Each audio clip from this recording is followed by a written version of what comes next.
The elders say that when evil arrives, it does not announce itself with thunder. It comes quietly, like a visitor who knows your name, who smiles as it enters your gate. By the time you recognize its face, it is already seated in your living room, already drinking from your cup. Rose would learn this truth before she learned how to forgive. On the night her childhood ended, the moon hung low and swollen above Akunza, a riverside community where palm trees leaned toward the water, as if whispering secrets to their reflections. It is my child. The Hamatan wind had softened. I feel so at home. The air smelled of wood smoke, cassava flour, and wet earth.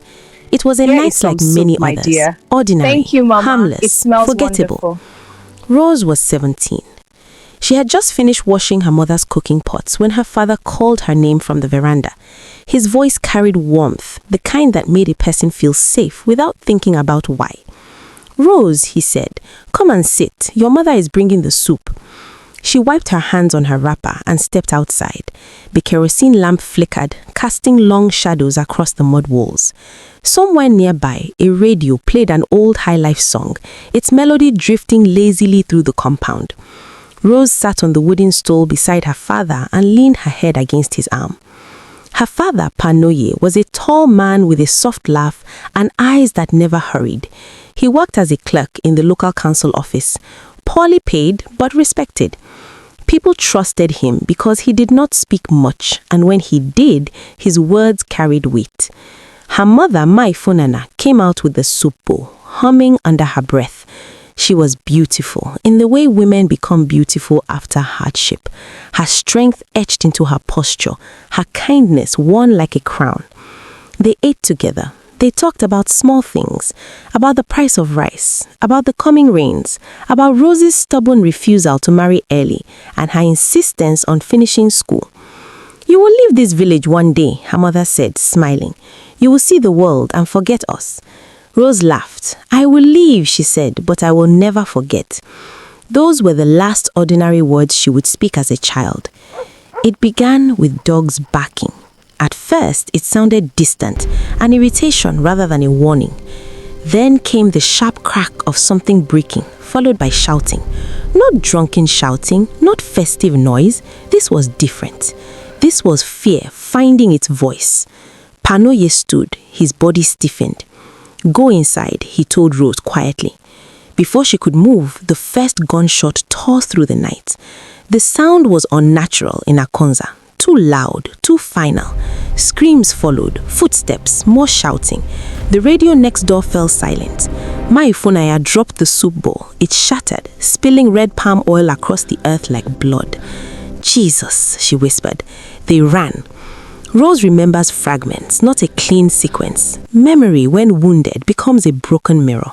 She remembers her father pushing her toward the back door. She remembers her mother's hand gripping hers so tightly it hurt. She remembered the smell of sweat and metal. She remembered men, faces wrapped in cloth, voices rough with alcohol and power. The gang moved through the village like a storm with intention. They did not steal quietly. They announced themselves with violence. Doors were kicked in, women screamed, men begged, children cried into the dirt. Rose and her parents did not make it far. A flashlight beam cut through the darkness, blinding them. A voice laughed. "Where do you think you are going?" Her father stepped forward. "Please," Panoye said. His voice did not shake. "We have nothing. Take whatever you want." The man with the gun tilted his head. Another man grabbed Rose's arm. What happened next would live inside her forever, though words would never sit comfortably around it. Her father fell first. Rose heard the gunshot before she understood that it meant death. She watched her father's body collapse, his face still calm, as if surprised rather than afraid. Her scream tore something loose inside her chest. Her mother rushed forward and was struck down before she could reach him. Rose remembers her mother's eyes meeting hers. There was no time for farewell, only terror, only apology. Then Rose was dragged away. The assault that followed was not a scene, it was a weight, a suffocation, a loss of self. Time collapsed into sensation, pain, fear, the tearing away of dignity, the helplessness of knowing no one was coming. She survived by leaving herself. Her body remained, but her mind floated somewhere above, watching without participating. The ancestors teach that the spirit can step aside when the body cannot endure. Rose would later cling to this belief like a rope. When it ended, she was left on the ground, her wrapper torn, her voice gone. The men left laughing. They were never in a hurry. Dawn arrived reluctantly, as if ashamed of what it would reveal. The village elders gathered in silence. Women wailed. Men stood staring at nothing. The police arrived hours later, too late as always. Rose sat beside her parents' bodies wrapped in a borrowed cloth. Her eyes were dry.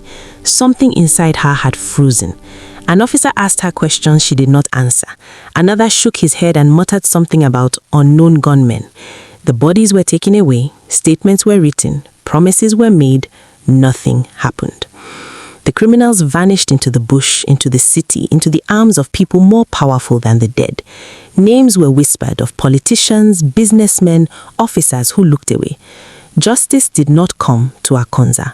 And Rose learned her second lesson, that the law is loud only when it wants to be. She did not cry at the burial. As the earth swallowed her parents, Rose stood rigid, her jaw clenched so tightly it ached. Some people mistook her silence for strength. Others whispered that she was broken. Both were right. That night, after the mourners had left and the village slept uneasily, Rose walked alone to the old Iroko tree by the river. It was said to be older than memory, its roots tangled with the bones of ancestors. She knelt. "I am still here," she whispered. Her voice sounded strange to her own ears. "You did not take me with you." The wind stirred the leaves. "They killed you," she continued. "They did not pay. They are still walking freely." Her chest burned. "I will not forget," she said. "I will not forgive cheaply." She pressed her forehead to the ground. "To my father, to my mother, to those who came before me, I swear this vow." Her hands trembled. "I will find them, I will maim them, I will bring them to justice with my own hands if I must. I will wear patience like cloth and silence like skin. I will not rush, I will not fail." The river flowed, indifferent and eternal. Somewhere deep within, something answered, not with words, but with a cold, steady resolve that settled into her bones. Rose stood and wiped her face. From that night on, her life would move in one direction only. Years later, when people would ask what shaped her, Rose would never mention the gunshots or the blood. She would say instead, it was the waiting. Because justice delayed does not simply disappoint, it sharpens. And Rose was learning how to become sharp without breaking. There are wounds the body forgets before the spirit does. And there are wounds the spirit remembers even when the body pretends it never happened. After the burial, Rose did not return to her parents' house. She could not. The walls breathed memory. The doorway still remembered her mother's laughter. The floor still carried the echo of her father's footsteps. To remain there would have been to live inside a grave. So she went to Nsukka town to live with her mother's elder sister, Auntie Amaka, a woman with stern eyes and a spine that never bent to pity. Amaka was a trader, fish, pepper, whatever sold, and she believed in survival before sentiment. "You will stay," she said simply, handing Rose a bucket the first morning. "You will eat, you will sleep, you will work. Life does not pause because death has visited." Rose nodded. She did not argue, she did not thank her. Gratitude, like tears, had retreated somewhere deep and unreachable. At night she screamed. Not out loud, never out loud. Her body jolted awake, soaked in sweat, heart racing as if it were still running through the dark. Sometimes she woke with the taste of fear in her mouth, sometimes with the sensation of hands that were no longer there. She learned to wake silently, to sit upright and breathe until the pounding slowed, to swallow panic before it reached her throat. Auntie Amaka never asked why Rose slept with the light on. She never commented on the way Rose flinched when men came too close or how she avoided crowded spaces. In Nsukka town, people minded their business or pretended to. Trauma was common currency. School resumed 3 months later. Rose returned to her studies as if education was a raft and she was drowning. She studied with a hunger that frightened her teachers. Her notebooks were immaculate, her handwriting precise, her eyes distant. Some girls whispered about her, about the village attack, about what must have happened to her. "She's spoilt," one said behind her back. "She doesn't talk anymore," another murmured. "She walks like a soldier," a third observed. Rose heard them all. She stored their words like stones in her pocket, not to throw, but to remember the weight of silence. At night, she began visiting the small ancestral shrine behind her aunt's house. It was nothing elaborate, just a clay pot, cowries, a faded wooden carving of a woman with hollow eyes. But Rose knelt there anyway. She did not pray for healing. She prayed for clarity. "Do not let me forget who I am," she whispered. "Do not let me lose the road." Sometimes she felt nothing. Sometimes she felt watched. The elders say ancestors do not always speak with comfort. Sometimes they speak with patience. By the time Rose turned 19, grief had reshaped her face. She was still beautiful, but it was a sharper beauty now. Cheekbones more pronounced, eyes more serious. Men noticed her. She noticed them noticing and learned how to disappear in plain sight. She wore long sleeves. She kept her gaze neutral. She trained her voice to remain calm even when her chest tightened. Once, a male teacher touched her shoulder too casually. Rose froze. The room tilted. For a brief, terrifying second, she was 17 again. Then she stepped back. "Please don't touch me," Rose, look at she this said example. quietly. Teacher, please. The that's teacher too close. laughed, embarrassed. Of course, my apologies. "I was only..." Thank you. "Please," she repeated. Her tone left no room for negotiation. That night, she did not sleep, but she did not break either. Instead, she made her decision. She would not be a victim living on borrowed mercy. She would enter the system that had failed her, not to belong to it, but to understand it. When she told Auntie Amaka she wanted to join the police after graduation, the older woman stared at her for a long time. "You?" Amaka said. "You are too thin, too quiet." Rose met her gaze. "I am patient." Amaka snorted. "The police are dirty. I know. They will not protect you. I am not asking them to." Silence stretched between them. Finally, Amaka nodded once. "Then do not go with anger in your heart," she warned. "Anger makes mistakes." Rose did not respond.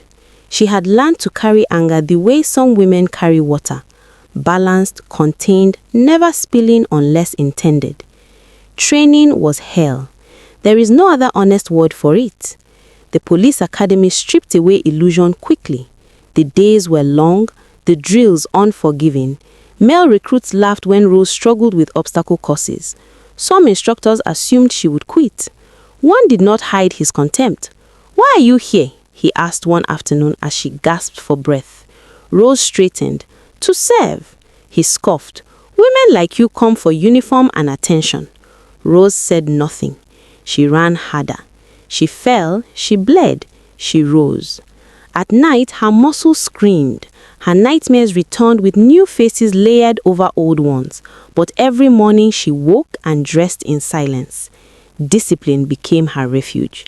She learned how to fire a gun without shaking, how to observe without being seen, how to listen more than she spoke. Her instructors began to notice not her beauty, but her steadiness.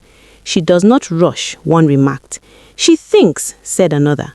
By the end of training, Rose was no longer underestimated. She was watched. Her first posting was to a dusty town not far from her childhood village. The irony did not escape her. She accepted it without protest. There, she learnt the third lesson of justice, that truth is often known but rarely spoken. Cases disappeared. Evidence was misplaced. Suspects walked free.